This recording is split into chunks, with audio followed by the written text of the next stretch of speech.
राजनीति के गलियारों में इन दिनों एक गंभीर मुद्दे को लेकर हलचल मची हुई है। राजस्थान कांग्रेस के प्रभारी सुखजिंदर सिंह रंधावा को जेल में बंद खतरनाक गैंगस्टर जग्गू भगवानपुरिया से धमकी मिली है और उनके बेटे उदयवीर रंधावा पर हमले की साजिश रची गई। इस घटना ने पंजाब की कानून व्यवस्था पर सवाल खड़ा कर दिया है और अब ये विवाद राजस्थान तक पहुंच चुका है। लेकिन इस बार मामला सिर्फ धमकी तक सीमित नहीं है, बल्कि अब ये लोकतंत्र की अस्मिता, नेताओं की सुरक्षा और राजनीतिक इरादों की दृढ़ता से जुड़ चुका है। इसी बीच कांग्रेस के तेज तर्रार नेता सचिन पायलट ने इस मुद्दे पर अपनी चुप्पी तोड़ी है और ऐसा बयान दिया है जिससे सियासी हलकों में हलचल है।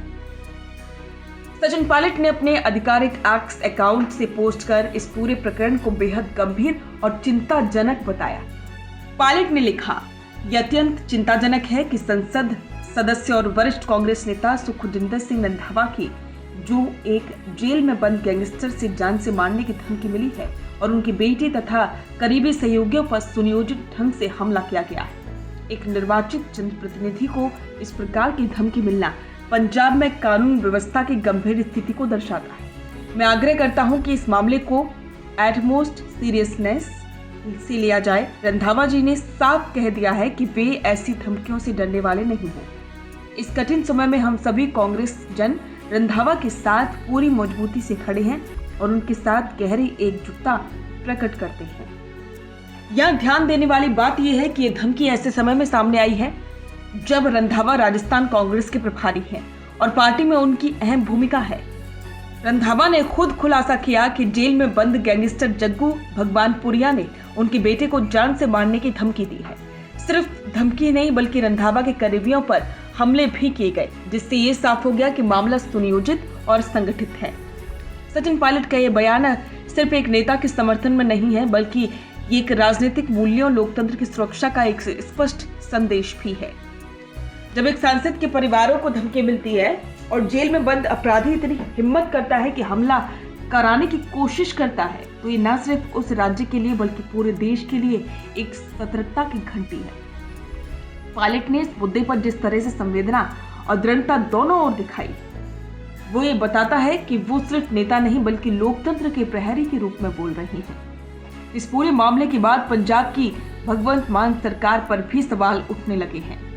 पूर्व मुख्यमंत्री अशोक गहलोत ने भी सरकार पर सीधा हमला किया और कहा कि आज आम आदमी पार्टी की सरकार में पंजाब की कानून व्यवस्था की स्थिति जर्जर हो चुकी है और इसलिए जेल में बंद गैंगस्टर सांसद के परिवारों को धमकी देने और फायरिंग करने का साहस कर रही है। ये बेहद निंदनीय है। गहलोत ने यह भी याद दिलाया कि रंधावा परिवार ने खालिस्तान आतंकवाद के दौर में भी निडर होकर संघर्ष किया था। इस पूरी घटना में सबसे हैरान करने वाली बात यह है कि गैंगस्टर जो जेल में बंद है वो न केवल धमकी दे रहा है बल्कि हमलों को अंजाम भी दिलवा रहा है। ये साफ संकेत है कि पंजाब की जेलें आज अपराधियों के लिए सुरक्षित अड्डे बन चुकी हैं। ये सवाल उठता है कि क्या पंजाब सरकार इस पर कड़ी कार्रवाई करेगी या फिर इस मुद्दे को भी बाकी घटनाओं की तरह नजरअंदाज किया जाएगा। इस संकट में कांग्रेस के नेता एक साथ खड़े दिखाई दे रहे हैं। रंधावा के समर्थन में राहुल गांधी, प्रियंका गांधी, मल्लिकार्जुन खड़गे, अशोक गहलोत और अब सचिन पायलट ने भी खुलकर समर्थन किया है।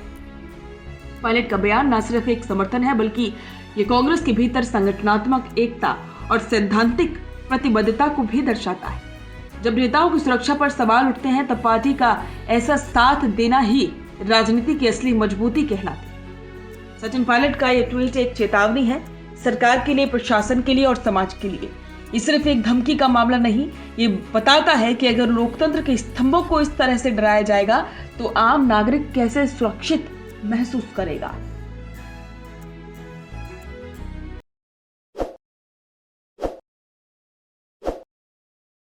ताज़ा खबरों के लिए विजिट करें द फैक्ट इंडिया की वेबसाइट और डाउनलोड करें द फैक्ट इंडिया ऐप।